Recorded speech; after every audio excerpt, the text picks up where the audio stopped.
Les points noirs et les comédons, les boutons, font partie de ce qu'on appelle l'acné. L'acné se définit par une production excessive de sébum.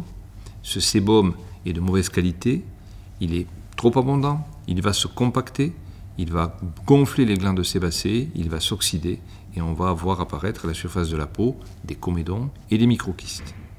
Ensuite, une bactérie bien connue qu'on appelle le Propionibacterium acnes va venir coloniser tout cela et il va y avoir l'apparition de lésions inflammatoires, ce que les adolescents appellent des boutons rouges ou des boutons blancs et que nous appelons, nous, dermatologues, des papules ou des papulopustules. L'acné a donc ces deux versants, un versant rétentionnel avec ce sébum qui ne sort plus de la glande sébacée et aussi ce versant inflammatoire avec ces lésions donc remaniées par le Propionibacterium acnes. Et le traitement de l'acné, à la fois médicamenteux et dermocosmétique, va devoir intégrer ces deux composantes, rétentionnelle et inflammatoire.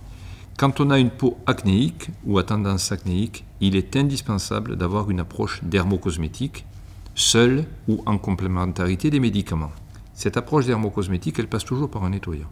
C'est un nettoyant qui va être adapté à une peau grasse, qui va stabiliser la séborrhée, mais sans trop délipider, sans trop dégraisser, sinon on aura ce qu'on appelle une séborrhée réactionnelle, ce qui sera pire que le statut précédent. On pourra compléter cette approche par l'application d'émulsions séborrégulatrices et certaines de ces émulsions pourront également contenir des principes actifs qui vont aider à la désobstruction des follicules pilosébacés, c'est-à-dire à l'élimination des comédons.